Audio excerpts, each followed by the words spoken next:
এখন নেতা হওয়ার মৌসুম নাকি, নেতা নির্বাচিত হবে না? প্রত্যেক নেতাদেরকে আমাদের আজকের এই তাবলিগ ইজতেমা থেকে বিশেষ করজনে অনুরোধ, কোনোদিন দুর্নীতির একটা টাকাতে হাত দিতে পারবেন না।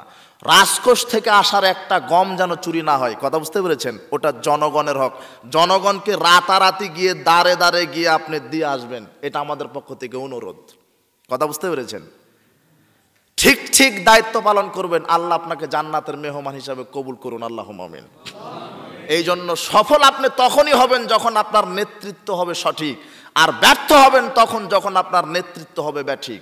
ফেরাউনকে ডুবিয়ে মেরেছেন, আপনি ফেরাউনের ইতিহাস থেকে শিক্ষা গ্রহণ করুন, আর কারুনের ইতিহাস থেকে শিক্ষা গ্রহণ করুন, আল্লাহ কবুল করুন, আল্লাহুম্মা আমিন। আর ওমর রাদিয়াল্লাহু তাআলা আনহু ছিলেন পৃথিবীর বাদশা, তার ইতিহাস থেকে শিক্ষা গ্রহণ করুন। তিনি রাতে রাতে মানুষের বাড়িতে ঘুরে দেখতেন কার কি অবস্থা, দেখে খাবার নাই, নিজে আটার বস্তা কাঁধে করে নিয়ে মানুষের বাড়িতে আটা বিলাতেন। সুবহানাল্লাহ। কে? ওমর। আপনি তো একটা ইউনিটের মেম্বার, কোন নেতার খবরই রাখেন না, আর ওমর হচ্ছে সারা পৃথিবীর নেতা। ওমর কিসের নেতা? সারা পৃথিবীর নেতা হয়ে যদি তিনি বাড়িতে বাড়িতে ঘুরে চাল ডাল বিতরণ করতে পারেন, আপনার কি হয়েছে? শুধু ভোটের জন্য যান কেন? খবর নিতে পারেন না? এটা শিক্ষার জন্য বলছে, আপনাকে তুচ্ছ করছি না। আর আপনার সম্মান এত বেশি, বিচার মাঠে আপনাকে আল্লাহ বিশেষ জায়গা করে দিবে, আল্লাহ কবুল করুন, আল্লাহুম্মা আমিন। যারা দেশের জনগণের সম্পদ আত্মসাৎ করে না, আপনি বলছেন মেম্বারের সভাপতি, মেম্বারে হওয়া আপনার সফলতা, বলেন কি? এক বস্তা চাউল যদি আপনি আত্মসাৎ করেন, তাহলে কবর থেকে দ্বিতীয় ফুৎকার দিবে ইসরাফিল। প্রথম ফুৎকারে 7 আকাশ 7 জমিন যা আছে সব ধ্বংস হবে, কথা বোঝা যায়? আর দ্বিতীয় ফুৎকারে কবর থেকে সবাই উঠে পড়বে। আপনারা ঘুম থেকে উঠেন না, ঠিক অনুরূপভাবে কবর থেকে সবাই উঠে পড়বে। উঠার সাথে সাথেই নেতা যারা আত্মসাৎ করেছে, দুর্নীতি করেছে দেশের সম্পদ, গাড়ি বাড়ি রড সিমেন্ট, আর আপনি হেড মাওলানা ওই নিয়োগ বাণিজ্য করতে গিয়ে 10 লক্ষ টাকা দুর্নীতি করেছেন, আছে না?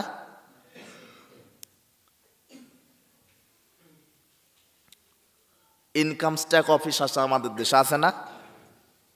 পাসপোর্ট অফিস আছে না? ভূমি অফিস আছে না? এরা ঘুষ খায় না, তাই না? হ্যাঁ, খায়। সবচেয়ে ঘুষ যেখান থেকে উৎপাদন হয় সেটা হলো ইনকাম ট্যাক্স অফিস, ভূমি অফিস, পাসপোর্ট অফিস, এগুলোতে আপনি যেয়ে দেখেন যত দুর্নীতি করছে। আর যেই সব নেতারা ক্ষমতায় গিয়ে রাতারাতি লন্ডনে 5 তলা বাসা করে বসে আছে, যার কিছুই ছিল না, কথা মনে বুঝতে পারেননি, এরকম নেতা আছে না?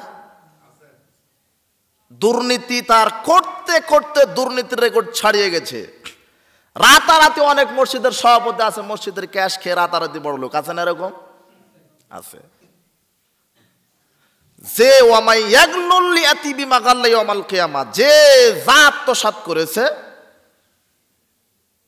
কবর থেকে উঠার সাথে সাথে আল্লাহ তার ঘাড়ে সেটা তুলে দিবেন। আপনি ক্ষমতায় গিয়ে 10 বিঘা জমি আত্মসাৎ করেছিলেন, 10 বিঘা জমি থাকবে নেতার ঘাড়ের ওপরে। কোথায়? ঘাড়ের ওপরে। আপনি ক্ষমতায় গিয়ে 50 কোটি টাকা মেরে দিয়েছিলেন, 50 কোটি টাকা থাকবে নেতার ঘাড়ের ওপরে। রড সিমেন্ট যা খেয়েছেন কোথায় থাকবে? আপনার ঘাড়ের উপরে। কবর থেকে উঠা শুরু, আর ঘাড়ের উপর আপনার আত্মসাতের সম্পদ দেওয়াও শুরু দিবেন। এখন আপনাকে যেতে হবে বাংলাদেশে, আপনার কবর, এখান থেকে এই 5 কোটি টাকা নিয়ে আপনার হাঁটতে হাঁটতে যাওয়া লাগবে আরাফার ময়দানে। কোথায়? বিচারের মাঠ হবে আরাফার মাঠে, কথা বুঝতে পেরেছেন? ওই জায়গায় যাবেন, আর আপনার পিছনে সাথে সাথে একটা পতাকা লাগিয়ে দিবেন আল্লাহ।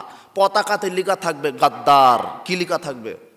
গাদ্দার, আত্মসাৎকারী। সারা কিয়ামতের বিচারের মাঠের লোক দেখবে ওই যে সলিমউদ্দিন নেতা সাহেব আত্মসাৎকারী, গাদ্দার, কথা বুঝতে পেরেছেন? সবাই দেখবে। এটা নেতার পরিস্থিতি। তো ওই নেতা যদি ইমামুন আদেল হয়, তাহলে আল্লাহ তাকে আর গাদ্দারি দিবে না। যে আত্মসাৎ করেনি, কোরআন হাদিস দ্বারা বিচার ফয়সালা করেছে, তাকে আল্লাহ বিশেষ ছায়ায় জায়গা করে দিয়ে বিনা হিসেবে জান্নাতে দিবেন। কথা বুঝতে পেরেছেন?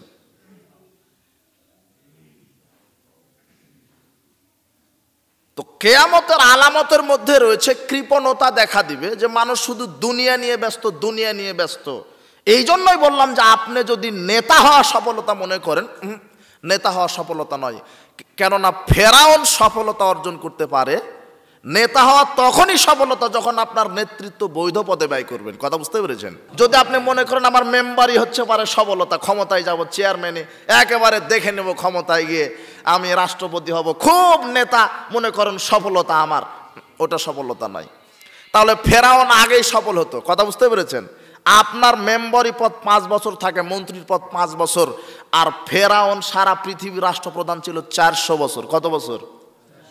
400 বছর এখানে আছে। এরপরও ফেরাউনকে আল্লাহ সুবায়া মারেনি। বিচারের মাঠে আল্লাহ 7 শ্রেণীর মানুষকে তার বিশেষ ছায়া দিবেন। তোদনা শামসিয়ামাল কিয়ামাতি মিনাল খালকে হাত্তা তাকুনাকা মেকদারে মাইলিন। যেদিন সৃষ্টির মাথার ওপরে আল্লাহ বিচার মাঠে 1 মাইল উপরে সূর্য রাখবেন। কয় মাইল উপরে? বিচার মাঠে যখন মানুষ যাবে তখন মানুষের 1 মাইল উপরে সূর্য থাকবে। ফায়াকুনুন নাসু আলা কাদরি আমালিহিম ফিল আরাক, মানুষ তার আমল অনুপাতে সূর্যের তাপে জ্বলবে, পুড়বে। ফামিনহুম মায়াকুনু ইলা কাবাইহি ওয়া রুকবাতাইহি ওয়া হাকওয়াইহি, একটু যার পাপ কম তার সূর্যের তাপে ঘাম হবে টাকনো পর্যন্ত, যার পাপ বেশি তার হাঁটু পর্যন্ত, যার আরেকটু বসু তার কোমর পর্যন্ত, যার আরেকটু বসু তার হচ্ছে কানের লতি পর্যন্ত। এইভাবে শুধু তার ঘামে সাঁতার কাটবে। আমার কথা বোঝা যায়? কোথায়? বিচার মাঠে। যখন তাদের মাথার উপরে কত মাইল উপরে সূর্য থাকবে? 1 মাইল। ওই সময়তে আল্লাহ 7 শ্রেণীর মানুষকে তার বিশেষ ছায়ায় জায়গা দিবেন, যাদের উপরে সূর্য থাকবে না, আল্লাহর ছাতা থাকবে। কয় শ্রেণীর মানুষ? 7। তার এক হচ্ছে ইমামুন আদেল, ন্যায়পরায়ণ মেম্বার, চেয়ার, এমপি, মন্ত্রী, হেড মাওলানা। ন্যায়পরায়ণ মেম্বার, চেয়ারম্যান, এমপি, মন্ত্রী, হেড মাওলানা, মুন্সি, হাজি, গাজী, এরা ন্যায়পরায়ণ নেতা, যারা সমাজে বিচার ফয়সালা করে কোরআন হাদিস দ্বারা। কি দ্বারা? প্রত্যেকটি সৃষ্টি বস্তু ধ্বংস হবে। যেটা সৃষ্টি হয়েছে সেটা কি হবে? ধ্বংস হবে।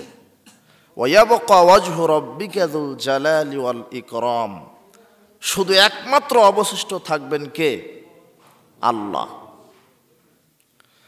জান্নাত তৈরি হয়েছে, জাহান্নাম তৈরি হয়েছে, আকাশ, জমিন, সূর্য, নক্ষত্র, গাছপালা, মাটি, যা কিছু আল্লাহ তৈরি করেছেন, কিয়ামতের প্রথম ফুৎকারে সব কিছু ধ্বংস হবে। কিয়ামত যেদিন হবে সেই দিনটা হবে শুক্রবার সকালবেলা। কখন? শুক্রবার সকালবেলা।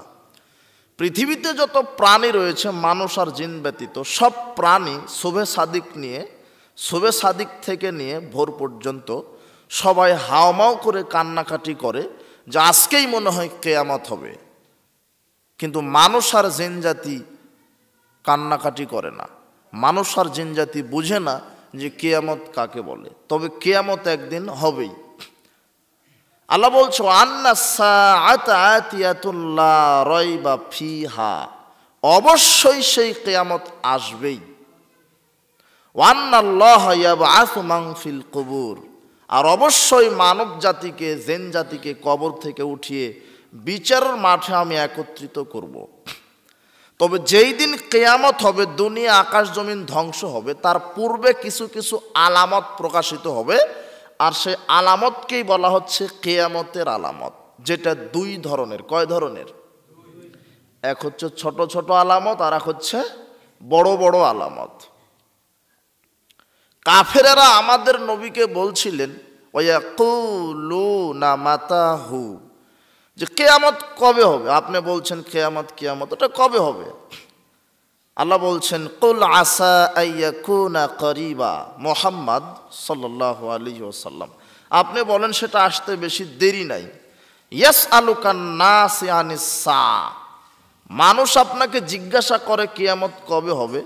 কুল, আপনি বলে দেন ইন্নামা ইলমুহা ইনদাল্লাহ, কিয়ামত কবে হবে এর জ্ঞান একমাত্র আল্লাহর নিকটে। কিবা করে বাংলাদেশের এক শ্রেণীর হুজুর জেনে নিয়েছে কিয়ামত 25 সালে, তাই না? বলছে যে ইমাম মাহদী চলে এসেছে, জেলখানায় বন্দী আছে,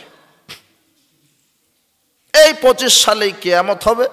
দাজ্জাল সিরিয়াতে বন্দী আছে, বের হয়ে গেছে। এগুলি এখন ইউটিউব ফেসবুকে আসতেছে না? তো কিয়ামত কবে হবে এটা জানেন কে?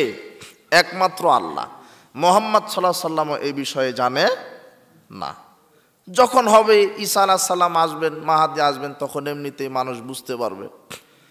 তো মানুষের ক্ষমতা নাই যে কিয়ামত 25 সালে হবে, 21 সালে হবে, এগুলি কথা বলার মানুষের ক্ষমতা নাই। ইকতারাবাতিস সাআত, কিয়ামত আসন্ন, ওয়ানশাক্কাল কামার, আর সূর্য দ্বিখণ্ডিত, চন্দ্র দ্বিখণ্ডিত। চন্দ্র যে দ্বিখণ্ডিত এটাই একটা কিয়ামতের আলামত।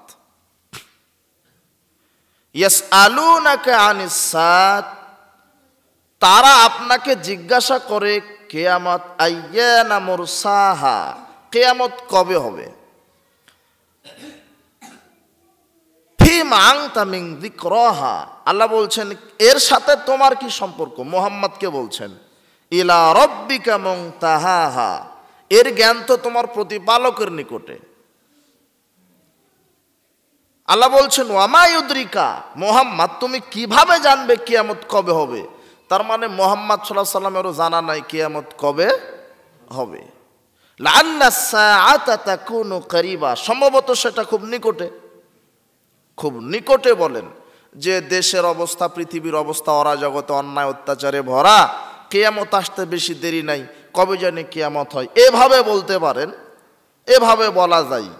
কিন্তু অযথা বিতর্কিত কথা ছেড়ে দিয়েন না যে 25 সালেই কিয়ামত হবে, ইমাম মাহাদি এসে গেছে, এই হয়েছে সেই হয়েছে, এগুলি বাড়তি কথা, বেকুবদের কথা। বলছিলাম আল্লাহ বলছেন কিয়ামত হবে একদিন। আনাস রাদিয়াল্লাহু তাআলা আনহু বলেন রাসূল সাল্লাল্লাহু আলাইহি ওয়াসাল্লাম বলেছেন বুইসতু আনা ওয়াসাতু কাহাতাইন, আমি আর কিয়ামত এইভাবে প্রেরিত হয়েছি। এই তর্জনী আঙুলটা আমি মুহাম্মদ, আর কিয়ামত হলো এই ওস্তা, মধ্যমা আঙুল। এখান থেকে মধ্যমা আঙুল কতটুকুন বেড়ে গেছে? অল্প একটু, তাই না?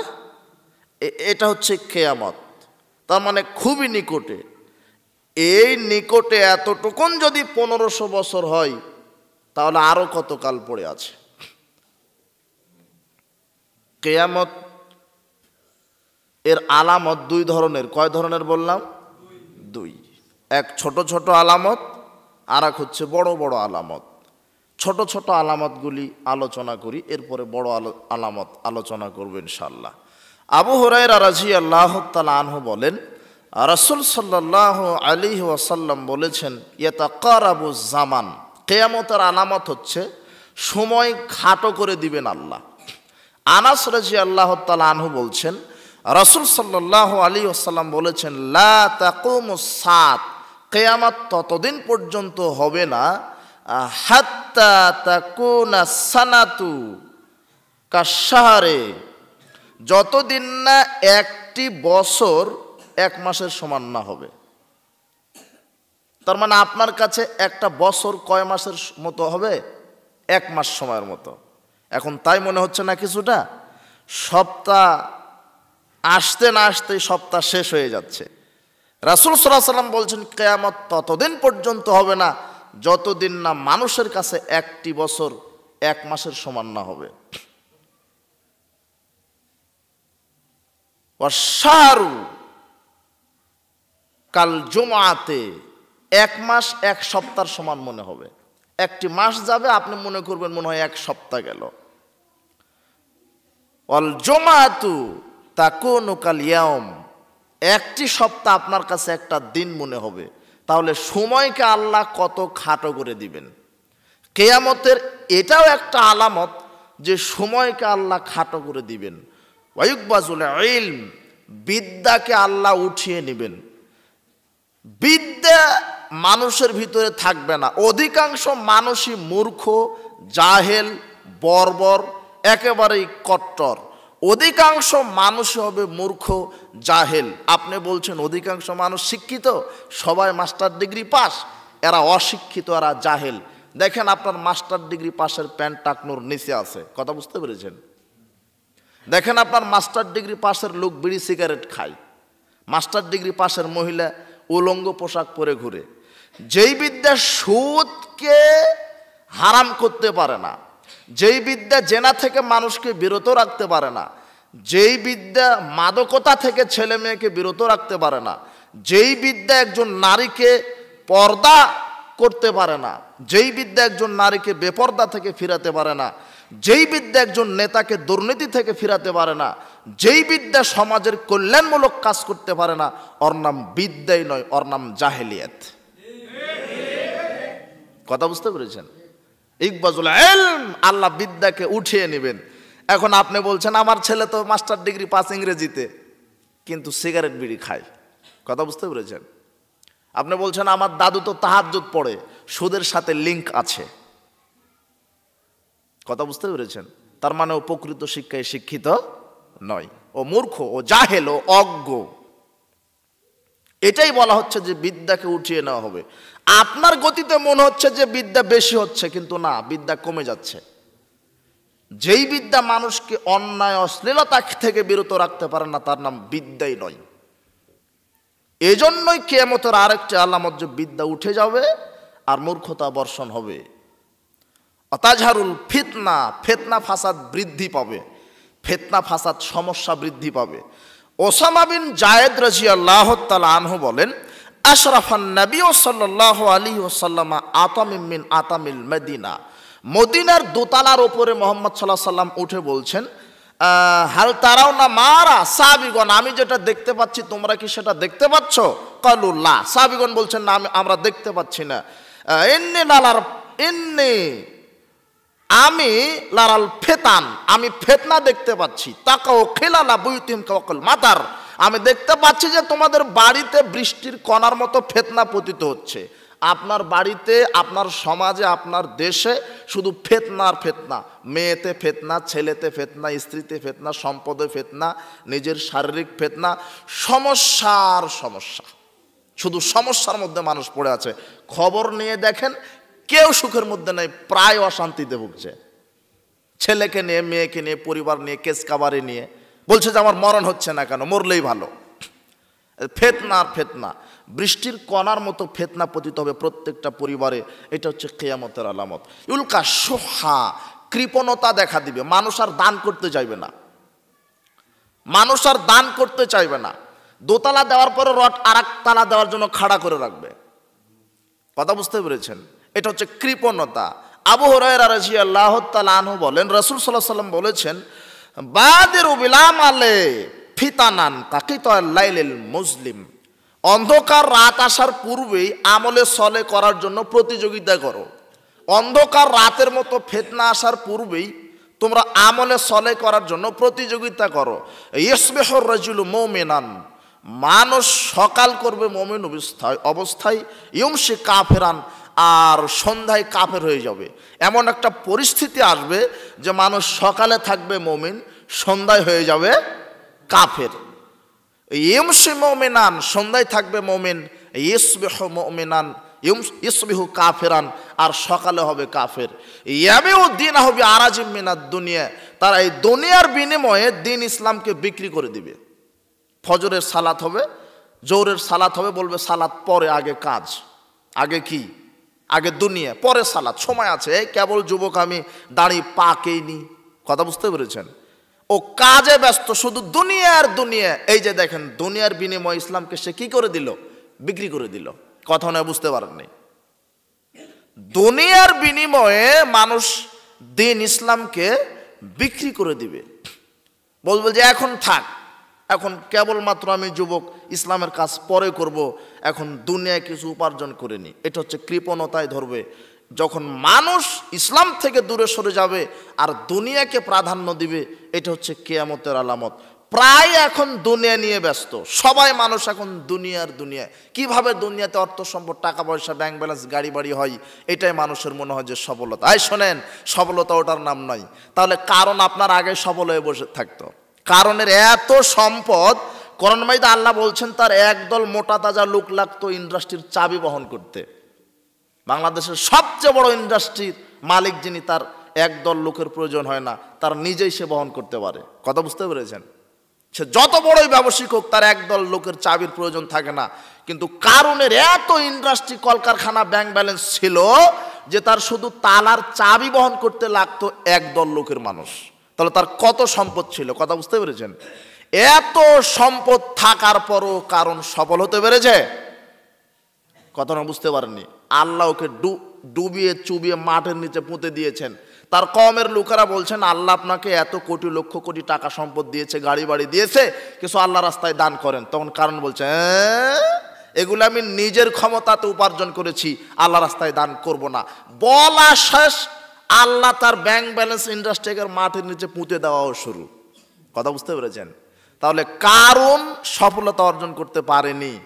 অর্থ সম্পদ থাকলে সফলতা নয়, ঈমান আমল থাকলে সফলতা। আল্লাহ কবুল করুন, আল্লাহুম্মা আমিন।